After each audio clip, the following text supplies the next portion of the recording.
The flight attendant scanned the first-class cabin, her eyes locking onto two siblings sitting quietly in their seats. Something in her expression shifted, suspicion, doubt, before she marched over. "You need to move. Now." The girl blinked, confused. "But these are our seats." The attendant's tone sharpened. "I don't think so." Passengers turned their heads, whispers spread, and within minutes, security was called, and the two were forced off the plane, humiliated, confused, and unaware of one crucial detail. Their father owned the airline, and when he found out, the flight attendant wouldn't just regret her mistake, she'd wish she had never made it. Before we start the story, comment below where in the world you're watching from today. And if you like this story, don't forget to subscribe and hit the like button. Let's get started. The airport hummed with activity as passengers hurried toward their gates, voices blending with the constant announcements overhead. Two siblings, Amari and Zaire, stood near the boarding area, their first-class tickets gripped tightly in their hands. Amari, 17, checked her phone one last time, making sure everything was in order. Zaire, 12, shifted excitedly beside her, his backpack hanging loosely over one shoulder. "How long until we board?" Zaire asked, rocking on his heels. Amari glanced at the screen above the gate. "Any minute now," she said, tucking her phone into her pocket. Their father had booked them first-class seats, something they weren't used to, and she could tell Zaire was excited about the experience. When their group was called, they moved toward the gate, handing their passes to the attendant, who barely looked at them before waving them through. The moment they stepped onto the plane, Zaire's eyes widened. The first-class cabin was nothing like the crowded economy seats they had sat in before. The space, the plush seats, the quiet, it all felt surreal. "Whoa," Zaire whispered, his gaze darting around. Amari smiled, nudging him forward. "Come on, let's find our seats." They reached their row, placing their bags carefully in the overhead compartment before settling in. Amari adjusted the seatbelt across her lap, while Zaire reached for the window shade peeking outside. A few rows ahead, Ms. Calloway, the flight attendant, moved through the aisle with a polished smile, greeting passengers as she checked seat assignments. She was tall and composed, with a uniform pressed to perfection, her posture straight and authoritative. But as she reached Amari and Zaire's row, her steps slowed. Her eyes flickered with something unreadable before she tilted her head slightly. "Excuse me," she said, her voice smooth but firm. "Are you sure you're in the right seats?" Amari looked up, confused. "Yes, these are ours." She pulled out the tickets and handed them over.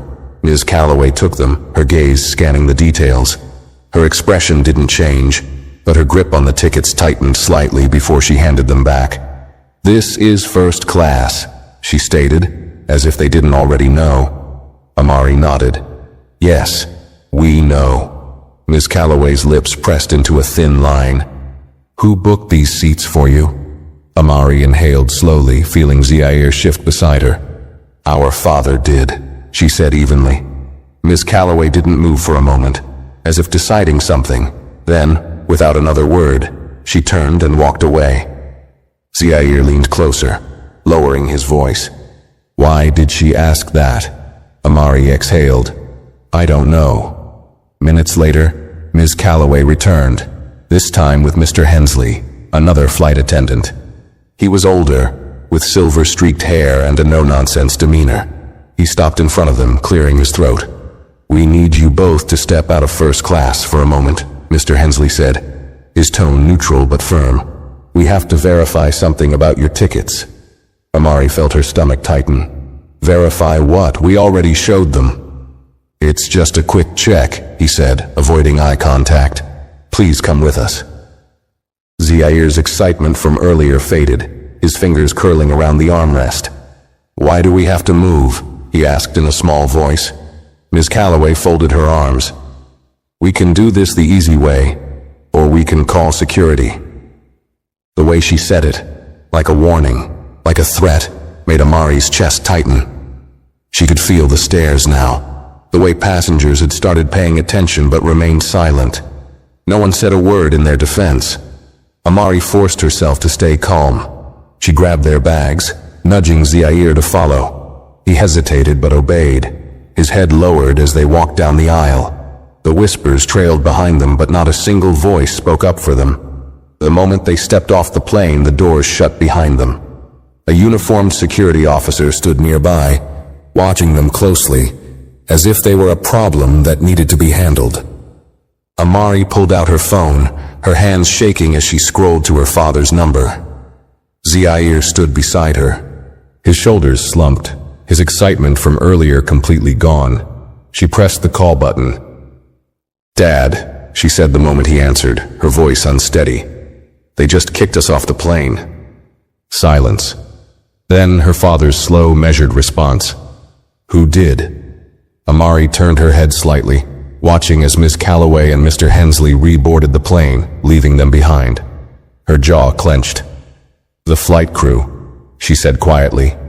There was another pause, but this time it wasn't confusion or shock.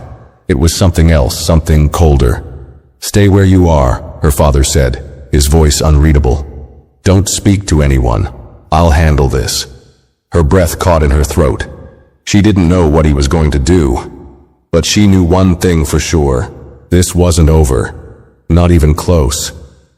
Amari lowered the phone from her ear, her fingers still gripping it tightly. She turned to Zaire, who looked up at her with worried eyes. His shoulders were slumped, his hands clutching the straps of his backpack. "What's Dad gonna do?" he asked, his voice barely above a whisper. Amari exhaled slowly, shaking her head. "I don't know, but I don't think they're ready for it." The airport terminal felt different now. The same place that had been filled with excitement just moments ago now felt cold and unwelcoming. Other passengers walked past them, their expressions neutral, uninterested in the two siblings who had just been thrown off their flight. A uniformed security officer stood near the gate, arms crossed, keeping watch as if they had done something wrong.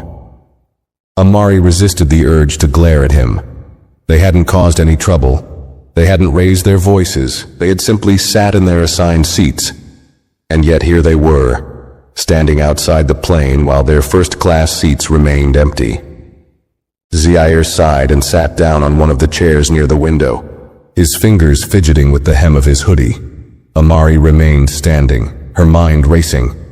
Their father, Darius Holloway, was a patient man, but she knew him well enough to understand that there were certain lines people couldn't cross. And this was one of them. A few minutes later, Amari's phone vibrated in her hand. It was a message from her father. "Dad, flight number? Gate number?" "I need names." Amari quickly typed back the details, her heart pounding. She knew her father's calm tone didn't mean he wasn't furious. It meant he was thinking, calculating. He wasn't the kind of man who yelled or made threats. He handled problems with precision, and when he moved, people listened. She put her phone away and glanced back at Zaire. "Dad's handling it." Zaire nodded, but she could tell he wasn't convinced. "Are we getting back on the plane?" Amari hesitated before answering. "I don't know." Zaire sighed again, kicking his feet slightly as he stared out at the planes on the tarmac. "I didn't like how they looked at us," he muttered, "like we weren't supposed to be there." Amari's hands curled into fists at her sides. He was right. Ms. Calloway hadn't looked at them with suspicion because of their tickets. She had looked at them like they didn't belong, like she had already made up her mind about them the second she saw them. Minutes passed in silence. Then, just as Amari was about to check her phone again, the gate agent's voice crackled over the intercom. "Paging Ms. Calloway, please report to the front desk immediately." Amari's eyes snapped toward the gate. Zaire sat up straighter. "What do you think that's about?" Amari didn't answer, but deep down she already knew. Something was happening, and Ms. Calloway had no idea what was coming. Ms. Calloway smoothed the front of her uniform as she approached the front desk, her usual composure intact. She didn't like being summoned like this, especially over the intercom, where passengers could hear. It made it seem like she had done something wrong, and she prided herself on maintaining control in every situation. When she reached the counter, Mr. Denton, the gate supervisor, was waiting for her. His expression was unreadable. But there was something in his stance, rigid, professional, yet slightly uneasy, that made her straighten her posture. "You needed me?" she asked, keeping her voice light. Mr. Denton nodded but didn't speak right away. He turned slightly, gesturing toward the side entrance where an airport official stood holding a phone to his ear. The man glanced at Ms. Calloway before speaking into the receiver. "Yes, sir, she's here now." Ms. Calloway frowned slightly. "Who's that?" Mr. Denton exhaled, lowering his voice. "We just got a call from corporate. Direct orders from Darius Holloway." The name hit her like a cold splash of water. She blinked. "Excuse me?" Mr. Denton's lips tightened. "Apparently those 2 kids you removed from first class, their father owns this airline." For the first time in years, Miss Calloway felt unsteady. Her grip on her clipboard tightened as she processed what he had just said. Darius Holloway. Not a high-status frequent flyer, not some executive's friend. The owner of the airline. Her stomach twisted. Mr. Denton continued, his voice carefully measured. "Mr. Holloway is personally involved now, and he wants an explanation. Immediately." Ms. Calloway felt her heartbeat pick up. This wasn't just a passenger complaint. This was a career-threatening mistake. She swallowed hard, forcing herself to stay composed. "It was a simple misunderstanding," she said quickly. "I had reason to believe their seats were a mistake, so I followed procedure and asked them to step out while we verified." Mr. Denton cut her off with a sharp look. "Did you verify first, or did you assume?" The question hit her harder than she expected. Ms. Calloway opened her mouth but found no immediate answer. Mr. Denton sighed, rubbing a hand over his forehead. "They're still waiting in the terminal. Mr. Holloway's private office just sent new orders. You will personally escort them back onto the plane, and you will issue an apology in front of the passengers." Her breath caught. "What?" "You heard me," he said, voice firm. "Corporate is watching this now. The last thing this airline needs is a discrimination scandal. You will fix this." Ms. Calloway swallowed the lump in her throat. She had been in control of this situation just minutes ago. And now she had been reduced to cleaning up her own mess. She forced a tight smile. "Of course, I'll take care of it." But as she turned to head back toward the terminal, her mind raced. Passengers had witnessed her throw Amari and Zaire off the plane, and now those same passengers were about to see her bring them back. For the first time in her career, she wasn't the one with the power, and she hated it. Amari sat stiffly in the waiting area, arms crossed, her phone resting in her lap. Zaire fidgeted beside her, his sneakers tapping lightly against the floor. He had been quiet for the past few minutes, stealing glances at the gate where passengers continued to board like nothing had happened. She could still feel the stares, the silent judgment. No one had stepped in when they were told to leave, but now that they were still sitting outside the plane, people were beginning to whisper. Her phone buzzed. She picked it up immediately. "Dad, stay put. They're coming back for you." Her eyebrows pulled together. "Coming back?" Before she could type a response, a familiar clicking of heels made her stomach twist. Ms. Calloway appeared, walking toward them with a forced, tight-lipped expression. Her usual confidence was still there, but there was something else now, something she was trying hard to mask. Zaire straightened in his seat. "She looks mad." Amari let out a slow breath. "She should be." Miss Calloway stopped in front of them, clearing her throat. "Miss Holloway, Mr. Holloway," she said, her voice strained. "There has been an oversight." Amari narrowed her eyes.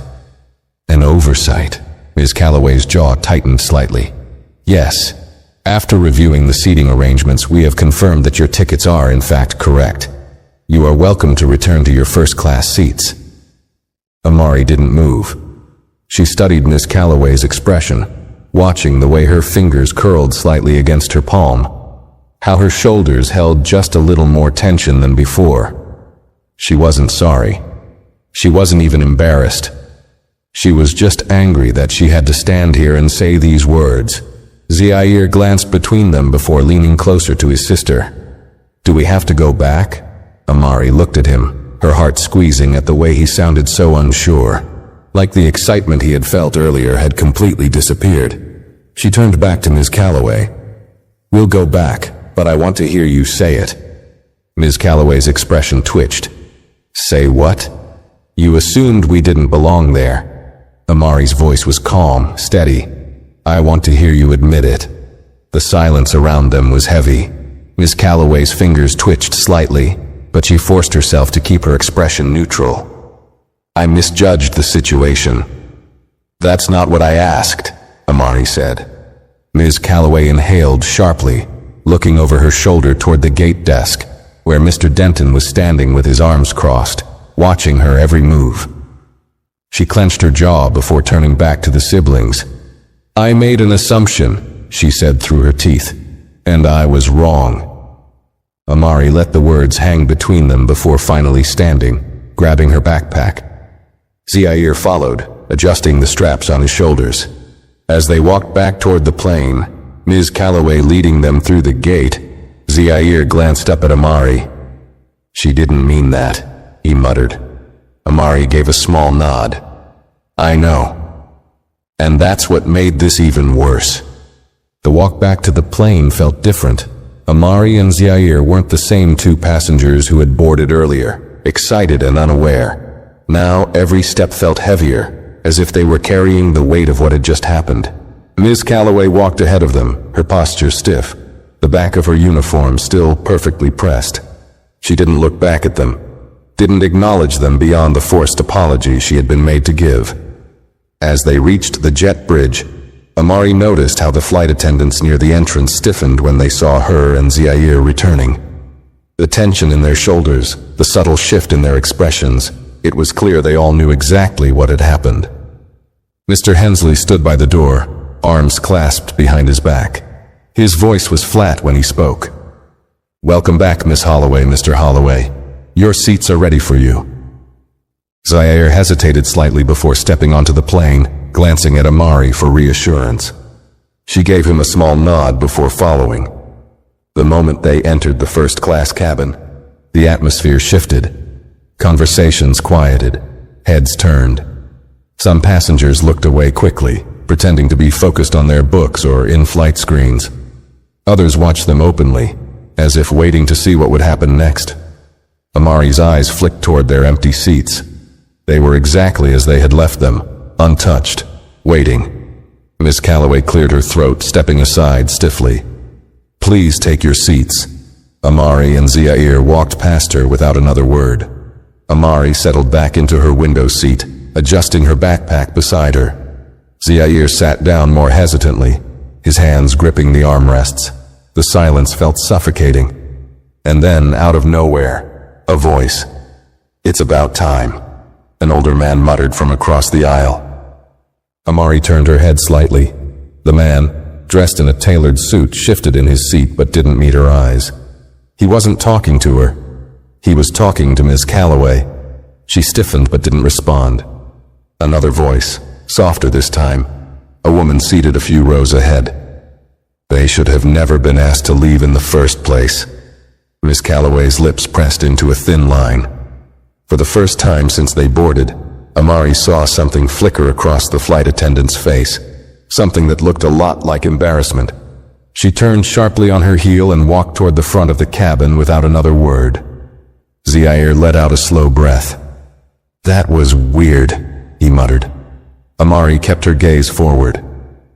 "She's not in control anymore," she said simply. And for Ms. Calloway, that was the worst part of all.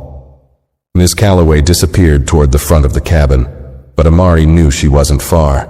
The way she had walked off so quickly, the tension in her shoulders. It was obvious she was struggling to hold herself together. This wasn't just about being forced to bring them back. This was about losing the control she had assumed was hers. Zaire fidgeted beside her, adjusting his seatbelt even though the plane hadn't moved. He still looked uneasy, his fingers tapping against the armrest. "Are we really just supposed to sit here like nothing happened?" he muttered under his breath. Amari didn't answer right away. She could still feel the stares, the weight of everyone's curiosity pressing in on them. The same passengers who had ignored them when they were thrown off the plane were suddenly interested now that they were back. A flight attendant, Hannah, her name tag read, approached cautiously.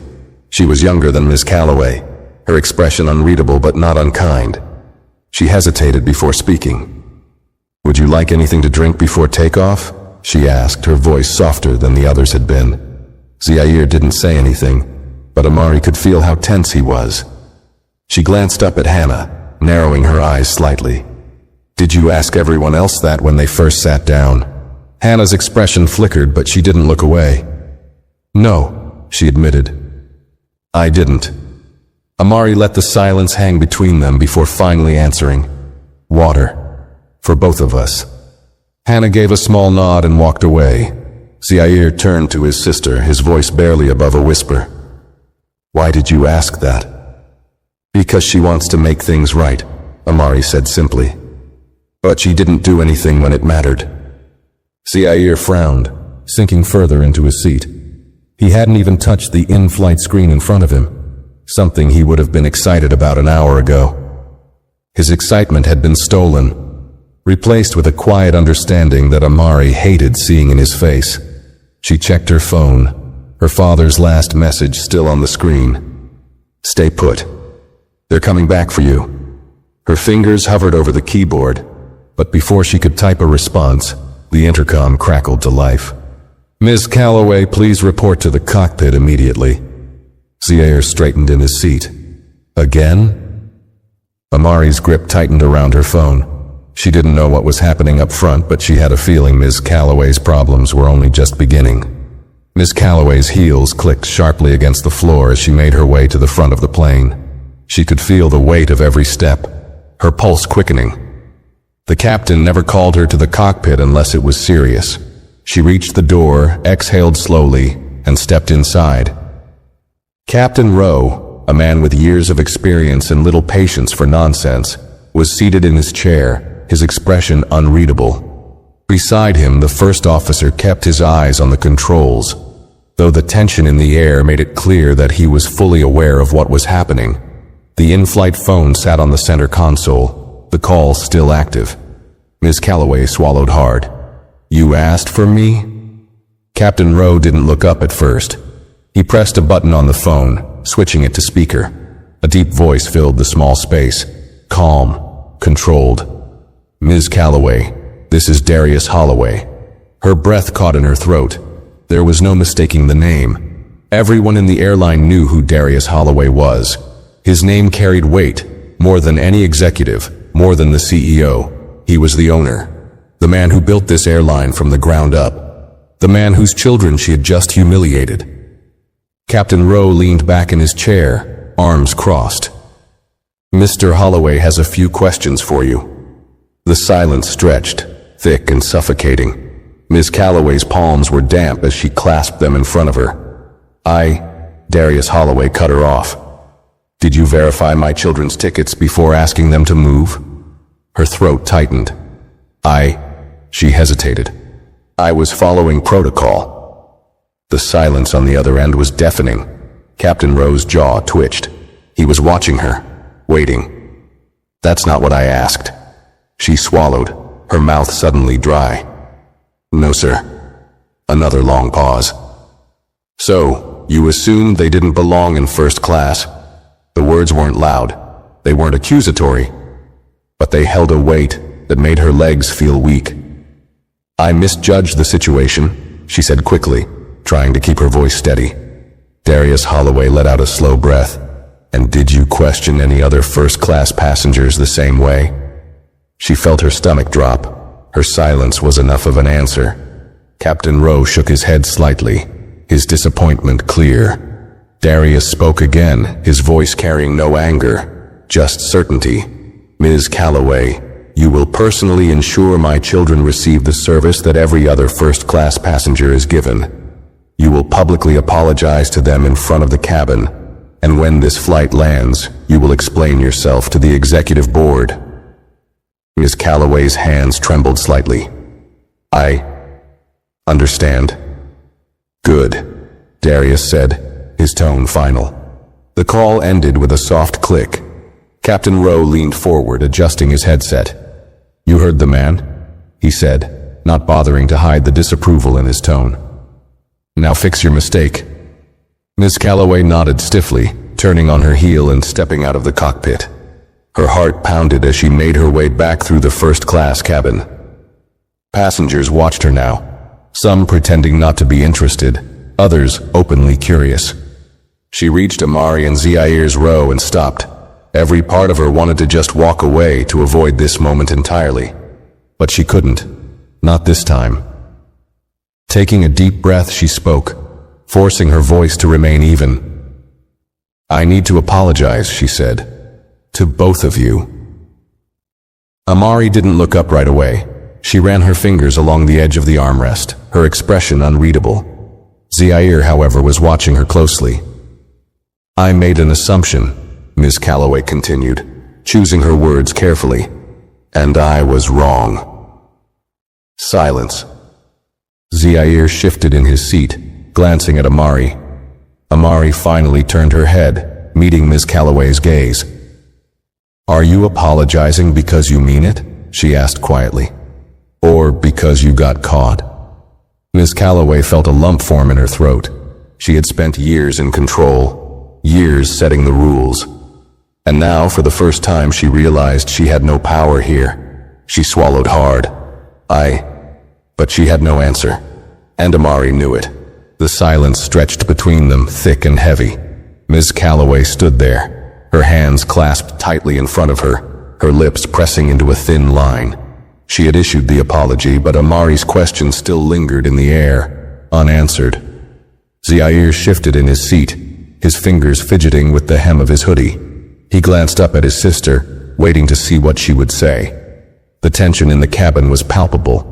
A few passengers tried to act as if they weren't listening, but their occasional glances made it obvious. Amari tilted her head slightly, her expression unreadable. "Well?" Ms. Calloway inhaled, forcing herself to remain composed. "I was wrong to ask you to leave," she said, carefully choosing her words. "I should have verified your tickets before making any assumptions." "That's not what I asked," Amari said, her voice quiet but firm. Ms. Calloway's fingers twitched slightly. She had always been the one in control, the one setting the tone in situations like this. But this wasn't like any situation she had ever handled before. She had removed these two kids from their seats without a second thought, and now she was being forced to acknowledge it. Zair finally spoke, his voice barely above a whisper. "Would you have done the same thing if we looked different?" Ms. Calloway's throat went dry. She didn't have an answer to that. At least not one she could say out loud. Amari watched her carefully, her sharp eyes catching the flicker of hesitation in Ms. Calloway's expression. That was all the confirmation she needed. "You can't even say it," Amari murmured, shaking her head slightly. Ms. Calloway felt her stomach twist. She had spent years believing she was always right, that her decisions were unquestionable. But now, standing here under the weight of Amari's gaze, she felt something she hadn't felt in a long time. Doubt. Her job required quick thinking, gut instincts. She had always trusted her ability to read people, to spot issues before they became real problems. But today she had been wrong. And not just about a seating issue, she had been wrong about them. Miss Calloway cleared her throat, glancing around the cabin, as if hoping for an escape. But there wasn't one. Not with the passengers watching, not with the weight of her mistake pressing down on her. "I should not have judged you," she said finally, her voice quieter now. "I was wrong to assume you didn't belong here." Zair blinked, looking up at his sister. Amari studied Miss Calloway's face, reading between the lines. The words had been spoken, but there was still something hesitant about them. "Okay," Amari said simply. Miss Calloway frowned slightly. "Okay?" Amari nodded, leaning back in her seat. "Yeah. You said what you needed to say. I don't need anything else from you." Miss Calloway's stomach sank at the dismissal. She had expected anger, had even braced herself for further confrontation. But this quiet, collected response was worse. It meant she had already lost. Zaire turned to Amari. You don't want her to say more? Amari exhaled slowly, her fingers drumming lightly against the armrest. It's not about what she says now. It's about what she does next. Ms. Calloway felt her throat tighten. Amari didn't want words. She wanted proof. The flight attendant hesitated for a moment longer before nodding stiffly. If there's anything you need during the flight, she said, her voice more subdued now, please let me know. Neither of them responded. Ms. Calloway turned and walked away, her steps lacking their usual sharpness. As she disappeared down the aisle, Zaire let out a breath he hadn't realized he was holding. He leaned closer to his sister. Do you think she meant it? Amari was quiet for a moment. I don't know. Zaire sighed. I still don't feel right sitting here. Amari turned her head slightly, watching the passengers around them. Some still stole glances in their direction, while others looked away quickly when she met their gaze. The energy had shifted, but she wasn't sure if it was guilt or just discomfort. She glanced out the window, watching as the last of the bags were loaded onto the plane. Her phone buzzed in her lap. Dad, everything taken care of? Amari typed back. Me. She apologized, not sure if she meant it, but yeah, we're back in our seats. The dots appeared almost immediately, showing he was typing. Dad. Good. Sit tight. This isn't over yet. Amari's stomach fluttered. She had a feeling he didn't mean that for her. Ms. Calloway thought this was the worst of it. She was wrong. Ms. Calloway moved briskly toward the galley, her mind racing. She had delivered the apology, done what was required of her, and yet the unease in her chest hadn't disappeared. The feeling of control slipping from her grip was foreign, unsettling. She had spent years in this role, commanding the cabin with authority, ensuring everything ran exactly as it should. But today, she had miscalculated. She reached for a cup, pouring herself some water with slightly shaky hands. The sound of footsteps behind her made her tense. She didn't need to turn around to know who it was. Hannah, the younger flight attendant, leaned against the counter, watching her. You okay? Hannah asked, her tone carefully neutral. Ms. Calloway stiffened. I don't need your concern. Hannah raised an eyebrow. It didn't sound like they accepted your apology. Ms. Calloway shot her a sharp look. That's not your business. Hannah tilted her head slightly. Isn't it? She crossed her arms. Look, I don't like getting involved in things like this, but I have to ask. Did you even check their tickets before pulling them out of their seats? Ms. Calloway's fingers tightened around the cup. She didn't answer. Hannah scoffed, shaking her head. You didn't, did you? Ms. Calloway turned to face her. I made a judgment based on... Based on what? Hannah cut in. On how they looked? The words stung. Ms. Calloway opened her mouth, but nothing came out. Hannah exhaled, shaking her head. You know, you made them feel like they didn't belong. That kid, Zaire, he looked excited to be here when they first boarded. Now he won't even look up from his seat. She let the words settle before adding, That's on you. Ms. Calloway swallowed, something uncomfortable twisting inside her. Hannah sighed and pushed away from the counter. You might have fixed this flight, but this isn't over for you. You know that, right? Ms. Calloway said nothing. Hannah gave her one last look before walking back toward the cabin, leaving Ms. Calloway standing there, gripping the edge of the counter. For the first time in her career, she wasn't sure if she'd ever feel in control again. Back in first class, Amari glanced at Zaire. He had barely moved since Ms. Calloway left, his fingers tapping absently against the armrest, his expression unreadable. You okay? She asked softly. Zaire hesitated before shrugging. I don't know. Amari sighed, leaning her head back against the seat. Dad's handling it, she reminded him. Zaire nodded slowly. Yeah, but will it change anything? Amari was about to respond when the intercom crackled again. Ladies and gentlemen, this is your captain speaking. We're preparing for takeoff. Flight attendants, please secure the cabin. Zaire straightened in his seat as the plane began to taxi. Amari glanced around, noticing that the energy in first class still felt different. People had seen what happened. Some passengers seemed to pretend like nothing had occurred, but others stole quiet glances in their direction. The man in the suit across the aisle cleared his throat. "For what it's worth," he muttered, his gaze focused ahead. "That never should have happened." Amari turned her head slightly. But it did. The man looked uncomfortable, nodding stiffly before returning his attention to the screen in front of him. Amari didn't say anything else. The plane lifted off the ground, but the weight in her chest remained. As they ascended into the sky, she glanced at her phone. Another message from her father had come in. "Dad, we land in 3 hours. I'll be waiting at the gate." Amari's grip tightened around her phone. She didn't know exactly what her father had planned, but she knew one thing for certain. This wasn't the last conversation Ms. Calloway would be forced to have today. The hum of the engines filled the cabin as the plane steadied in the sky, but the tension in first class had not disappeared. Amari sat upright, her fingers idly running along the edge of her armrest, her mind stuck in a loop of what had just happened. Zaire had barely touched the in-flight screen in front of him, which was unusual. Normally he'd be excited to scroll through the movie selection, but now he just sat there, staring out the window as the clouds rolled past. She could still feel the weight of the silence around them. The passengers who had witnessed everything were pretending to be occupied, yet their stolen glances gave them away. It was funny. When she and Zaire were forced off the plane, no one had said a word. But now that they were back, it seemed like everyone had an opinion, even if they were too afraid to say it aloud. A flight attendant appeared beside them, but it wasn't Miss Calloway. It was Hannah. "Would you like something to eat?"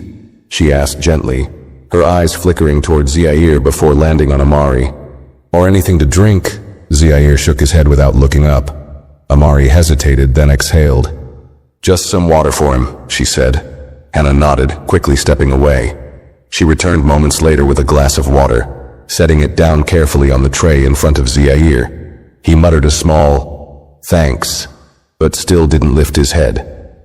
Hannah lingered for a second, as if debating whether to say something more.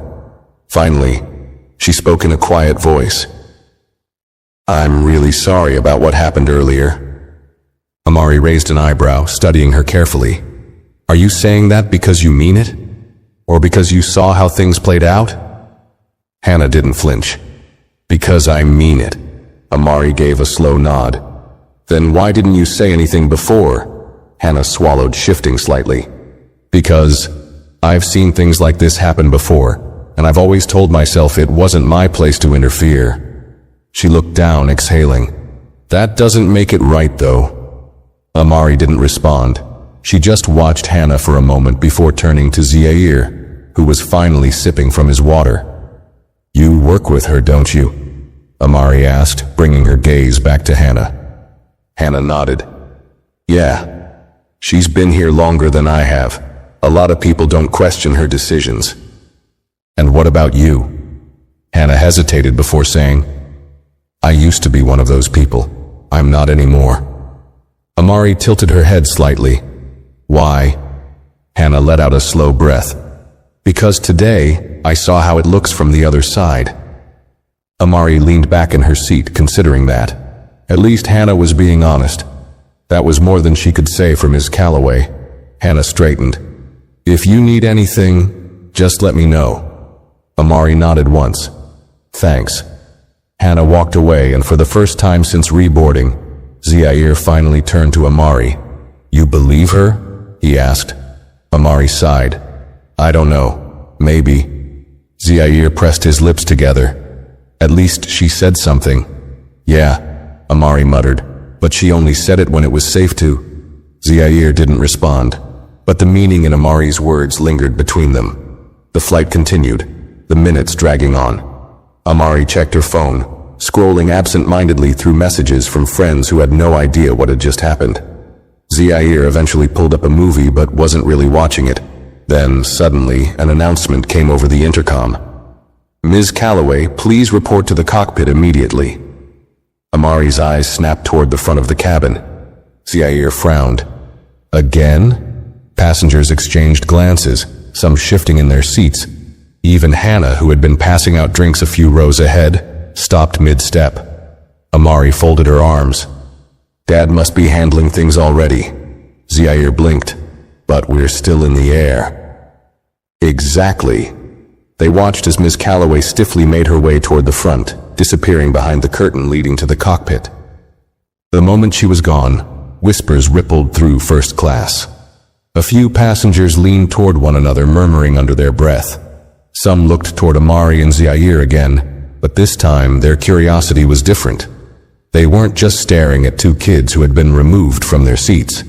Now they were staring at two kids whose father had enough power to summon a flight attendant mid-flight. Zaire turned toward Amari, his eyes wide. "What do you think's happening up there?" Amari smirked slightly. "I think Ms. Calloway just realized this is a lot bigger than she thought. And for the first time since they boarded this flight, she felt the balance of power shift." Ms. Calloway's breath felt heavier as she stepped into the cockpit, the door shutting behind her with a quiet click. The enclosed space suddenly felt much smaller than usual. Captain Rowe sat in his chair, arms crossed, his expression unreadable. The first officer kept his focus on the instruments, though the stiffness in his posture made it clear that he was aware of the situation unfolding behind him. But it wasn't the captain's silence that made Ms. Calloway's stomach twist. It was the voice coming through the speaker of the in-flight phone. "Ms. Calloway." Darius Holloway's voice was calm, controlled, but there was a weight to it, an authority that made the air feel heavier. "I assume you now understand exactly how badly you miscalculated today." Ms. Calloway forced herself to stay composed. "Sir, Don't bother," he cut her off. "I'm not interested in excuses." Her jaw tightened. Captain Rowe leaned forward slightly, his gaze locked on her. "Corporate has already been informed of what happened. Mr. Holloway has requested an immediate review of your conduct upon landing." Ms. Calloway felt the blood drain from her face. "A review?" Darius's voice returned. "I own this airline, Ms. Calloway, which means when a situation like this happens, I have the authority to ensure it's handled properly. And believe me, it will be." Ms. Calloway gripped the edge of the nearest seat for support. "Sir, I acknowledge my mistake, but Do you?" Darius asked. "Because I have reports from passengers, your fellow crew members, and even the captain that suggest you didn't think it was a mistake at all until you were forced to correct it." Captain Rowe watched the color drain from her face. "Ms. Calloway," he said, his voice quieter but firm, "you didn't just embarrass two passengers. You embarrassed this airline." Ms. Calloway felt her throat tighten. Darius let the silence stretch before continuing. "You didn't question any other first-class passengers. You didn't stop anyone else to check their tickets, just my children. I wonder why." She knew exactly why, and worse, she knew that he knew exactly why. Her fingers clenched into fists at her sides. I wasn't thinking." Darius's voice remained steady. You were thinking. You just weren't thinking correctly." Ms. Calloway's hands were ice cold. Captain Rowe sighed, rubbing his temples. "Mr. Holloway, what would you like us to do before landing?" "She will personally see to it that my children receive the highest level of service for the remainder of this flight," Darius instructed. "Not because I care about their comfort. They already know they belong in first class. But because I want the rest of the passengers to see what it looks like when someone is forced to acknowledge their mistake." The humiliation burned in Ms. Calloway's chest. "And upon landing?" Captain Rowe asked. Darius's answer came without hesitation. "Security will be waiting for her at the gate. She will be escorted directly to the executive office, where she will explain herself to the board. If her explanation is unsatisfactory, she will no longer be employed by this airline." Ms. Calloway's stomach lurched. "Sir, please, This conversation is over," Darius said. A click echoed through the cockpit as the call ended. Ms. Calloway stood there, frozen. Captain Rowe exhaled and turned toward her. "You should get back to the cabin," he said. "I suggest you make good use of the time you have left." Ms. Calloway nodded stiffly, though her legs felt weak beneath her. As she stepped out of the cockpit, she could already feel the weight of the passengers' stares waiting for her on the other side. For the first time in her career, she had no control over what came next. Back in first class, Amari scrolled through her phone, her expression unreadable. Zaire had finally picked a movie to watch, but she could tell he wasn't really paying attention. Passengers whispered, their gazes flickering toward the front of the plane, waiting to see what would happen next. And then, Ms. Calloway emerged. She walked slowly down the aisle, her expression carefully composed. But Amari could see it in her posture, the stiffness in her movements. This wasn't the same woman who had stood in front of them earlier, demanding they move. This was a woman who had just realized that for the first time in a long time, maybe ever, she was on the other side of the power dynamic. She reached their row and stopped. Silence stretched. Zaire glanced up, shifting uncomfortably. Ms. Calloway inhaled sharply, then spoke. "Can I offer you anything? Drinks? A meal? Anything at all?" Her voice was tight, controlled. Zaire looked up at Amari as if unsure how to respond. Amari studied Ms. Calloway's face, the forced politeness in her expression. This wasn't genuine. This wasn't an apology. This was survival. Amari leaned back in her seat, folding her arms. "You didn't ask us that when we first sat down." Ms. Calloway's lips pressed together. "I'd like to correct that now." Amari tilted her head slightly. "Would you be doing this if my last name wasn't Holloway?" Ms. Calloway's face remained neutral, but Amari saw the flicker of shame in her eyes. "No," Amari murmured, answering for her. "You wouldn't." Zaire exhaled beside her, suddenly exhausted. "I'll just take some juice," he muttered. Ms. Calloway nodded stiffly. Right away, she turned, disappearing toward the galley. Zaire sighed, leaning back in his seat. That felt weird. Amari didn't take her eyes off the aisle. "That's because she's not sorry. She's scared." Zaire hesitated. "Is that enough?" Amari was quiet for a moment. Then she shook her head. "No," she said, "but it's a start." As Ms. Calloway returned with the drink, passengers watched her closely, some with quiet amusement, others with judgment. And Amari knew in that moment that Ms. Calloway felt every single one of those stares. For the first time, she was the one being scrutinized. For the first time, she was the one who didn't belong. Ms. Calloway placed the juice down on Zaire's tray with precision, her fingers steady despite the storm raging inside her. She forced a tight smile and turned away quickly, eager to put as much distance between herself and the two siblings as possible. She could still feel the weight of their gazes, Amari's calm, unreadable stare, and Zaire's hesitant confusion. It was a feeling she wasn't used to. She was the one who set the rules, the one who dictated order in the cabin. And yet now she was the one waiting for judgment. As she moved through the aisle, she could feel it. Every whisper, every glance from the first-class passengers. Some of them were merely curious, others seemed smug, as if relishing the fact that she was now the one walking on eggshells. A few, she suspected, had likely done the same thing she had done before, silently judged the two kids when they first sat down, assumed they didn't belong, and only now did they feel guilty about it. She reached the galley, gripping the counter tightly, her breathing shallow. How had this happened? One moment she had been in control, running the cabin as she always did. The next, she had been pulled into the cockpit and forced to answer to the most powerful man in the airline industry. A man whose children she had humiliated. A man who wasn't going to let this go. The truth of the situation sat in her chest like a stone. She wasn't just dealing with a passenger complaint. She was dealing with Darius Holloway. And now security was going to be waiting for her at the gate.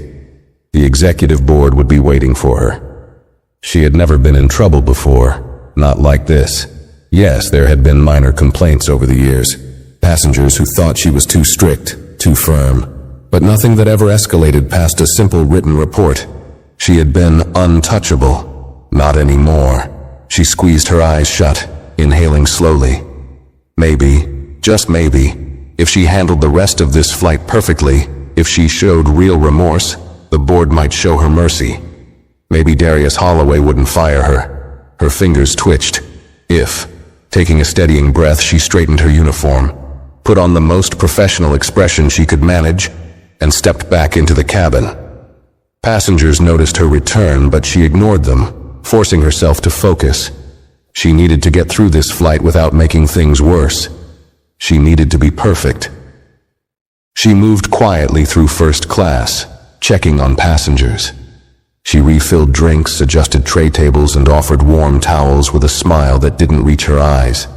She hated this feeling, the uncertainty, the powerlessness. And every time she glanced toward Amari and Zair's row, she could see it, the way Amari was watching her, studying her, as if waiting to see what she would do next. She knows, Ms. Calloway thought bitterly. She knows I'm not really sorry. She knows I just don't want to lose my job. Ms. Calloway swallowed hard and kept moving. Amari tapped her fingers lightly against the armrest, watching as Ms. Calloway moved through the aisle with forced precision. Everything about her posture, her movements, screamed discomfort. She wasn't acting out of kindness. She was acting out of fear. Zair sipped his juice quietly beside her, his shoulders still slightly slumped. The excitement he'd felt before the flight had never returned. The damage had already been done. Amari glanced at the other passengers. Some had gone back to their books and movies, pretending as if nothing had happened. But she caught the way some of them still looked up when Ms. Calloway passed by, whispering amongst themselves. It wasn't just her who had lost control. Ms. Calloway had lost their respect too. Amari checked her phone. Another message from her father. Dad, landing in 2 hours. Security is set. Sit tight. She exhaled slowly. 2 hours. She wondered if Ms. Calloway realized what was waiting for her when they landed. Zair shifted in his seat. I kind of feel bad for her, he muttered. Amari turned her head slightly. Why? Zair hesitated. I don't know, she looks nervous, like she knows she messed up. Amari studied him for a moment. Zair had always been softer than she was, more willing to see the best in people, even when they didn't deserve it. That doesn't change what she did, she said quietly. I know, Zair admitted. But what if she really is sorry? Amari exhaled. Then she'll show it when no one is forcing her to.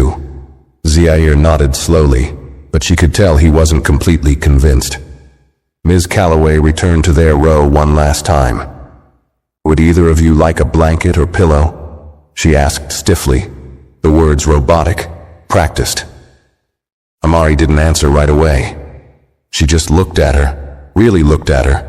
The woman standing in front of her wasn't the same Ms. Calloway who had ordered them off the plane with confidence and certainty. That woman had been sure of herself, sure of her authority. This woman knew she had no authority left. No, Amari said simply. Ms. Calloway nodded, looking relieved to be dismissed. She turned and walked away without another word. Zair sighed. I still feel bad. You don't have to, Amari murmured. She made her choice. She just doesn't like the consequences. Zair didn't say anything after that. Amari returned her gaze to the window, watching as the sky stretched endlessly before them. 2 more hours, then they would land. And for Ms. Calloway, her real problems were only just beginning. The 2-hour stretch in the air felt longer than it should have. The cabin lights dimmed slightly, signaling the approach of evening.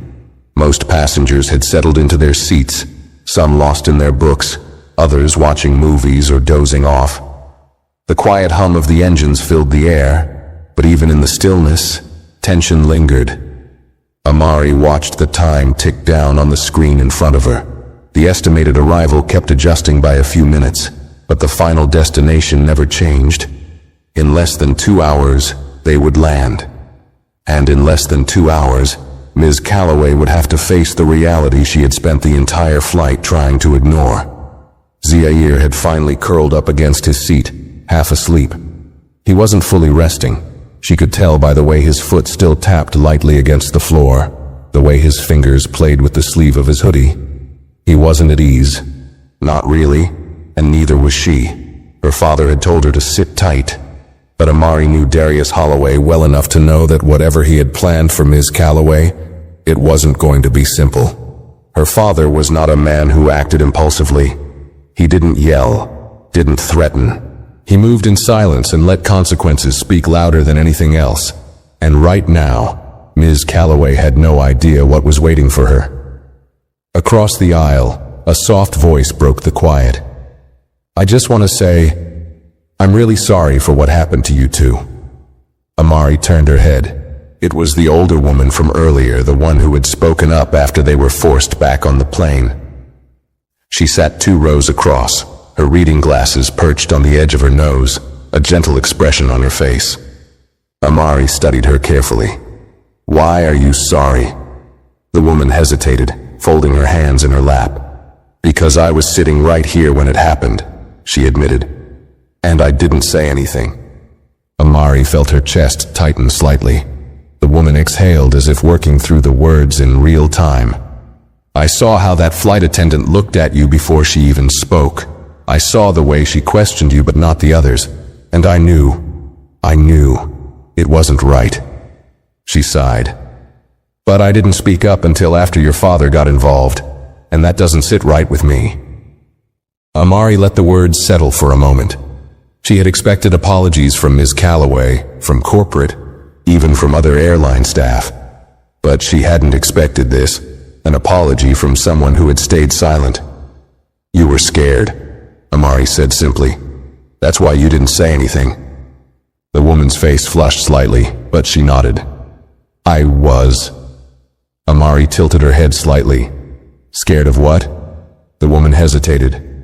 "I don't know. Causing a scene, maybe. Getting involved in something I thought wasn't my place. Or maybe..." She exhaled, shaking her head. "Maybe I was scared of what it would mean if I acknowledged what was really happening." Amari studied her carefully. She wasn't like Ms. Calloway. There was no forced apology here. No script written out by corporate to save face. This was real. Zaire stirred beside her, rubbing his eyes as he sat up. "What's going on?" The woman turned to him with a small, kind smile. "I was just telling your sister that I should have spoken up sooner." Zaire blinked sleepily, looking between them. Then he shrugged. "Well, you're saying it now." The woman smiled softly. "I suppose that's something." Amari nodded slightly, her expression unreadable. "It is." The woman looked relieved and turned back to her book, leaving Amari to her thoughts. As Zaire adjusted in his seat, Amari caught movement at the front of the cabin. Ms. Calloway had reappeared, but she wasn't moving through the aisle with her usual confidence. She lingered near the curtain separating first class from the rest of the plane, hesitating for just a fraction of a second before forcing herself to continue. Her eyes darted toward the passengers but quickly looked away. It was almost like she could feel their judgment, like she knew that her presence had shifted from respected authority to whispered disgrace. She had already been judged in the court of public opinion, and she had lost. Hannah, the younger flight attendant, passed by her, heading toward Amari and Zaire's row. Her expression was unreadable, but there was something almost knowing in her eyes as she approached. "I wanted to check in on you two," Hannah said quietly, offering a small smile. "How are you feeling?" Zaire shrugged. "Tired." Amari studied Hannah for a moment before answering. "Fine." Hannah nodded. "I know today didn't go how it should have." She hesitated, then glanced briefly toward the front of the plane where Ms. Calloway was now pretending to organize the meal trays. "I don't know what's going to happen to her when we land," Hannah admitted, lowering her voice. "But I do know that she's never had to answer for anything before today." Amari tilted her head slightly. "And that bothers you?" Hannah exhaled. "It's complicated." "No, it's not," Amari said simply. Hannah gave a soft, knowing smile. "No, I guess it's not." She stepped back. "Let me know if you need anything before landing." As she walked away, Amari turned toward Zaire, who was watching the exchange quietly. "You think she really means it?" he asked, voice low. Amari considered the question for a moment. "Maybe," she said finally. Zaire was quiet for a moment before nodding. "Dad's gonna fire her, isn't he?" Amari didn't answer immediately. She turned her gaze toward Ms. Calloway again, watching as she moved through the cabin with that same forced grace, her head held high even though everything around her was falling apart. "Yeah," Amari murmured. "I think he is." And for the first time she wasn't sure whether that was enough. Ms. Calloway wasn't just losing her job. She was losing her reputation, the respect she had built over the years, and that might hurt more than anything. But that was the thing about actions. Once they were done, they couldn't be undone. And Ms. Calloway was finally learning that lesson, the hard way. The final hour of the flight dragged on, thick with tension that never quite faded. Ms. Calloway had retreated to the galley, avoiding unnecessary interactions, likely trying to salvage what little dignity she had left. Amari could feel the shift in the cabin, not just in the way the passengers were reacting, but in the way the crew carried themselves. No one spoke about what had happened, yet it hovered in the air like an unshakable weight. Zaire had finally started watching his movie, though Amari could tell he was still thinking about everything. His fingers drummed lightly against his knee, his mind working even as his eyes were fixed on the screen. He always did that when something bothered him, went quiet, but never stopped thinking. Amari checked her phone again. No new messages from her father. She didn't need them. She already knew what was waiting at the gate. Security, corporate executives, a reckoning. Ms. Calloway thought she had already been through the worst of it. She thought the forced apology and the stares from passengers were the full weight of her punishment. She had no idea. The captain's voice crackled over the intercom. "Ladies and gentlemen, we are beginning our descent into Los Angeles International Airport. Flight attendants, please prepare the cabin for landing." Zaire sat up straighter, stretching his arms. Finally, Amari exhaled, glancing toward the front of the cabin. Ms. Calloway had stepped back out, her expression unreadable, her movements automatic as she prepared for landing. She handed out hot towels, adjusted passengers' trays, did everything by the book. But her mind was clearly elsewhere. For the first time in her career, she was uncertain about her future.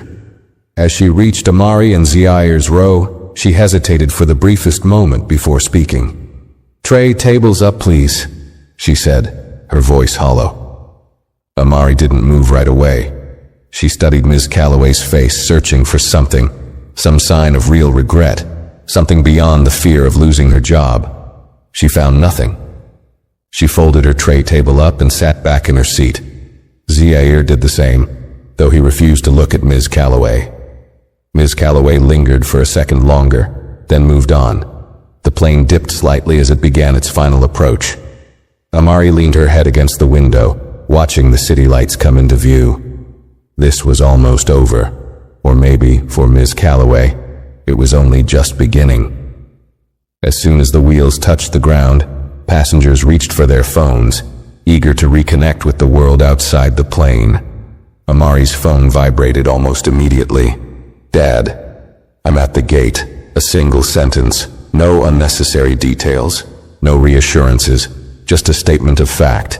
He was here. Amari turned to Zaire. "Dad's waiting for us." Zaire nodded but didn't say anything. He already knew what that meant. The plane taxied toward the gate, the usual routine unfolding, seatbelts clicking open, passengers shifting in their seats, crew members preparing for arrival. But there was an added layer of tension that had nothing to do with turbulence or delays.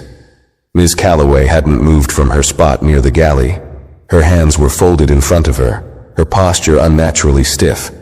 She was waiting, not for the passengers, not for the paperwork. She was waiting for her fate. Amari checked her phone again. Another message from her father.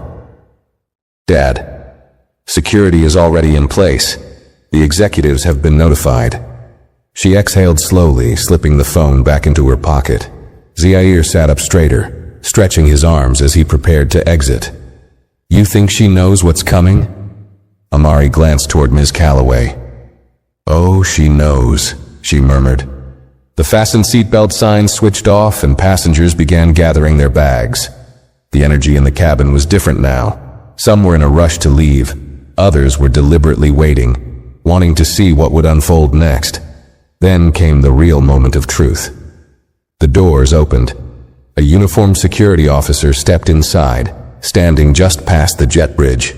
He wasn't blocking the way, wasn't making a scene, but his presence alone was enough to cause a stir.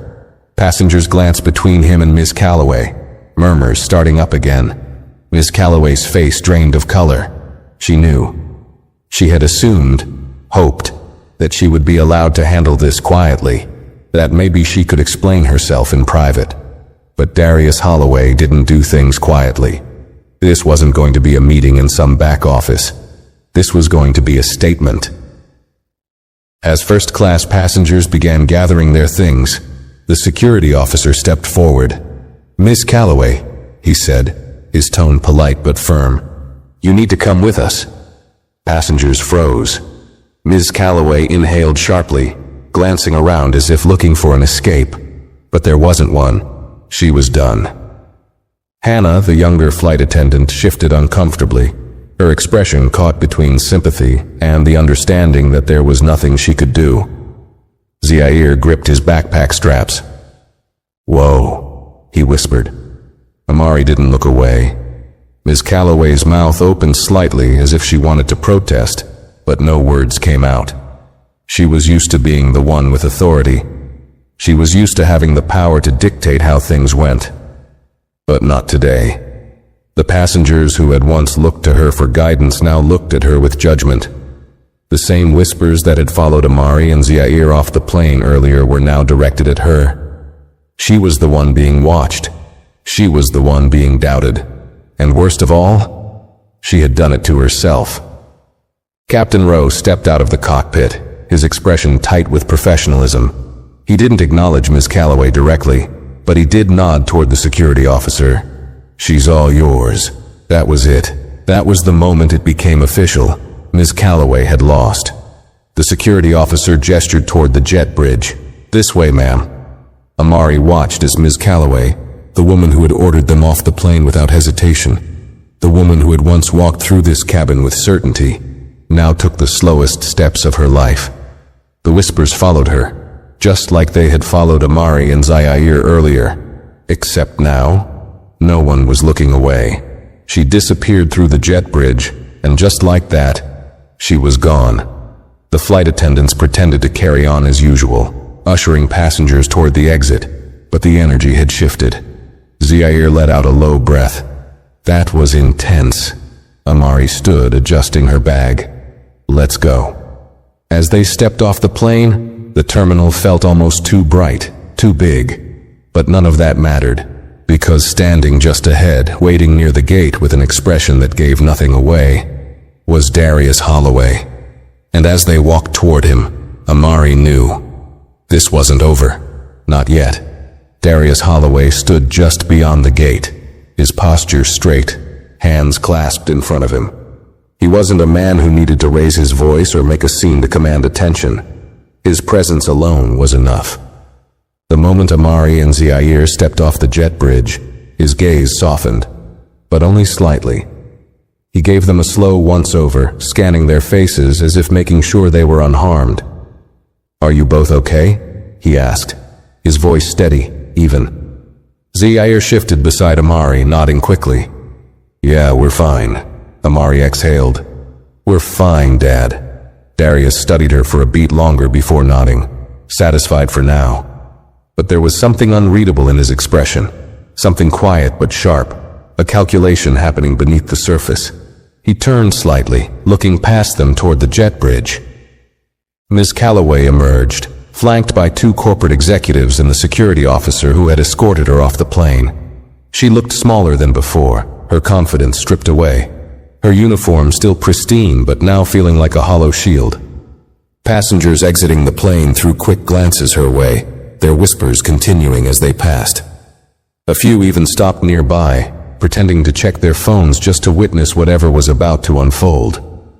Darius Holloway didn't move, didn't react as Miss Calloway was led toward him. She stopped a few feet away, her throat tightening as she forced herself to meet his gaze. There was no mistaking the power dynamic now. Ms. Calloway had spent years deciding who belonged and who didn't. Now she was the one being questioned. One of the executives, Mr. Langford, stepped forward. He was a senior board member, his neatly pressed suit a reminder of the company's upper management. He glanced between Darius and Ms. Calloway before clearing his throat. "Mr. Holloway," he began, choosing his words carefully, "we are prepared to address this matter immediately." Darius didn't acknowledge him at first. He kept his focus on Ms. Calloway, watching the way she shifted her weight slightly, her fingers twitching at her sides. Finally he spoke. "You removed my children from their seats without checking their tickets." His voice wasn't loud, but it was felt. Ms. Calloway swallowed. I made an error in judgment," she said carefully. Darius tilted his head slightly. "An error in judgment." Her breath caught. I didn't." "You humiliated them in front of an entire cabin," Darius continued, his tone still even, controlled. "You made an assumption, not based on their behavior, not based on their conduct, but based on what?" The pause was suffocating. Ms. Calloway's lips parted slightly, but she had no answer. Darius let the silence linger before turning to Mr. Langford. "I assume the airline will be taking immediate disciplinary action." Mr. Langford straightened. "Yes, sir. Ms. Calloway will be placed on administrative leave effective immediately. There will be an internal review, and based on the findings..." Darius held up a hand, silencing him. "No need for a review." Ms. Calloway flinched. "She's done," Darius said simply. The words landed with finality. Ms. Calloway's breath hitched. "Please, Mr. Holloway." Darius's expression remained unreadable. "You had no hesitation when you ordered my children off that plane. You didn't stop to consider if you were making a mistake. You didn't second-guess yourself when you embarrassed them. You were certain. Now so am I." The weight of his words pressed down on her like a crushing force. Mr. Langford nodded stiffly. "Understood, sir." He turned to Ms. Calloway. "Effective immediately. Your employment with the airline is terminated." Ms. Calloway blinked rapidly. But there was nothing left to say. Security stepped forward, waiting to escort her out. For the first time, she was the one being removed. Darius shifted his attention back to Amari and Zaire. "Let's go," he said simply. Zaire glanced back once, his eyes widening slightly as he watched Ms. Calloway being led away. Amari, however, didn't turn around. She didn't need to. The lesson had already been learned. As they walked through the terminal, passengers still whispered, some glancing between them and the scene unfolding behind them. Zaire tugged at Amari's sleeve. "So that's it? She's just gone?" Amari nodded. "She made her choice." Zaire hesitated. "Do you feel bad?" Amari thought about it for a moment. Did she feel bad? Did she feel sorry for Ms. Calloway, the woman who had assumed they didn't belong? The woman who had been forced to face her own judgment in front of an entire flight? She glanced at her father, his expression unreadable as he walked beside them, his presence commanding even in silence. Then she thought about Zaire, how excited he had been when they first boarded, how that excitement had been stolen from him the moment someone decided that he didn't belong. She thought about the stares, the whispers, the silence from the passengers who watched it all happen and said nothing. Finally, she exhaled and looked forward. "No," she said. "I don't." Zaire nodded slowly, as if understanding for the first time that justice didn't always feel like kindness. As they exited the terminal, the air outside was cooler than she expected. The sky had darkened slightly, the city alive with movement. This was over. But it would never be forgotten. If you enjoyed this story, make sure to like this video and share your thoughts in the comments below. I'd love to hear what you think. And don't forget to subscribe to the channel for more stories like this. Thanks for watching.